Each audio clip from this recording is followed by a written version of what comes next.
Presiden kan ingin kontestasi besok itu mudah dan murah, gitu. Kan kalau dua paslon itu berarti satu putaran, kan? Negara tidak perlu keluar terlalu banyak anggaran lagi untuk putaran kedua. Terlalu lama kontestasi itu menghabiskan perhatian publik dan energi bangsa ini. Muhammadiyah perangi Jokowi, NU mondar-mandir tak tentu arah. Al Zaitun hanya peralatan isu sara penguasa.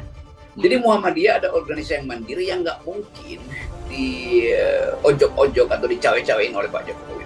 Jadi kelihatannya Muhammadiyah berpolitik dalam bentuk politik nilai itu memberi peringatan bahwa desain-desain yang mengarahkan dua calon ini itu desain yang buruk bagi masa depan demokrasi itu. Dan itu pentingnya kita membaca pikiran Muhammadiyah sebagai pikiran publik juga. Kan selalu kita anggap bahwa tiga calon ini kan hasil survei lembaga survei yang juga bisa dimanipulasi oleh lembaga survei. Ganjar, Prabowo, Anies kan datang dari hasil lembaga survei. Tapi kemudian ada sinyal bahwa lembaga survei juga sedang memalsukan statistiknya tuh. Pada Anies dikurang-kurangin misalnya tuh. Pada Ganjar dinaikin. Kalau Prabowo ya udah stabil kira-kira tuh. Tetapi hal yang menarik adalah Muhammadiyah mengusulkan 4 calon. Saya kira juga masuk akal. Kasih aja satu calon independen di situ sebagai percobaan demokrasi.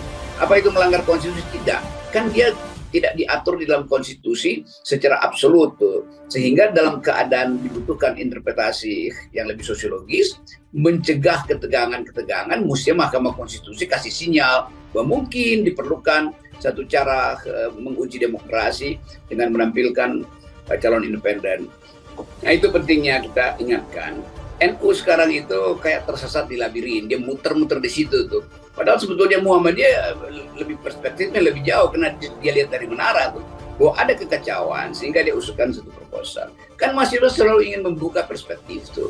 Dan itu yang diunggulkan oleh sejarah, mahasiswa mampu membuka perspektif walaupun dia bukan kekuatan politik real. Nah, perspektif moral ini yang lagi diupayakan oleh banyak elemen mahasiswa dan kampus untuk jadi benteng baru mencegah cawe-cawenya Jokowi kan jadinya begitu. Jadi tetap cawe-cawe Jokowi ini jangan terus kok, itu intinya. Dan semua peralatan akan dia keluarkan lagi tuh. Jadi intinya itu tuh.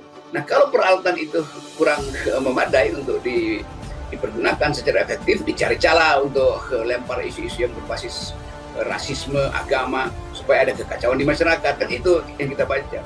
Itu kira-kira juga latar belakang kenapa soal Al Zaitun ini berlanjut terus dan seolah-olah dipegang sebagai bola panas oleh kekuasaan, tapi kemudian dilemparkan sebagai isu yang sekarang sifatnya sara, kan itu intinya.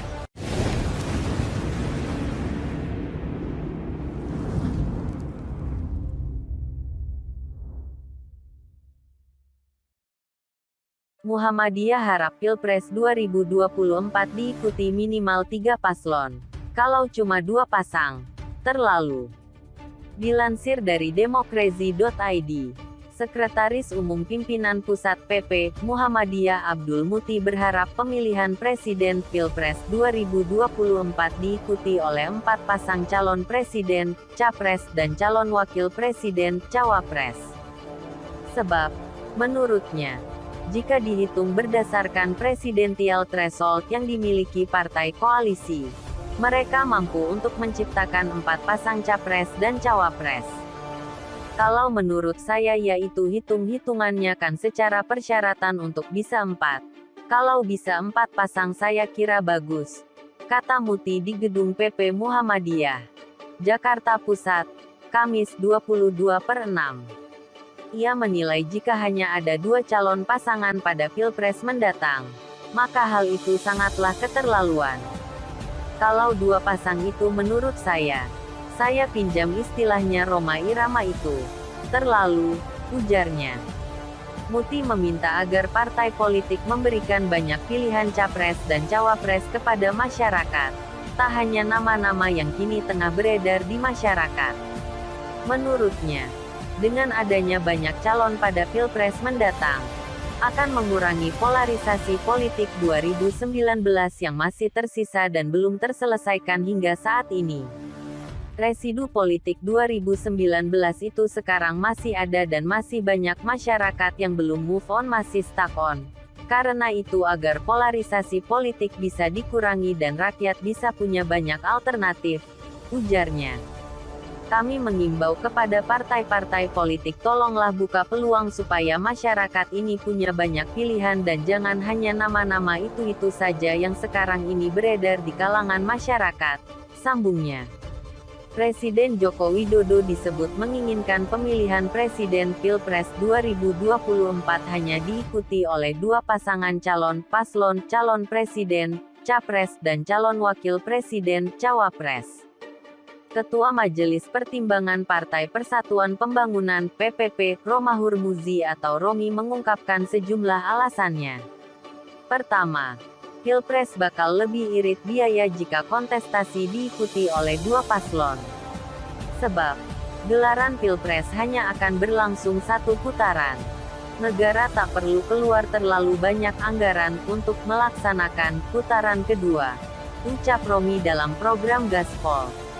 Di YouTube Kompas.com, Rabu tanggal 10 Mei tahun 2023. Alasan kedua, dengan adanya dua paslon justru meminimalisir keterbelahan di tengah masyarakat. Pasalnya, kemunculan tiga paslon justru akan membuat masyarakat terbagi ke beberapa kelompok pendukung capres-cawapres tertentu. Jadi terlalu lama kontestasi itu menghabiskan perhatian publik dan energi bangsa ini, ungkap dia. Terakhir, dalam pandangan Romi wajar bagi Jokowi hanya ingin Pilpres 2024 diikuti oleh figur dari koalisi pemerintah. Sebab, Jokowi tak ingin berbagai program pembangunan yang telah dilakukan selama ini tidak dilanjutkan oleh presiden mendatang. Apalagi banyak proyek infrastruktur yang menghabiskan dana mencapai ratusan miliar rupiah.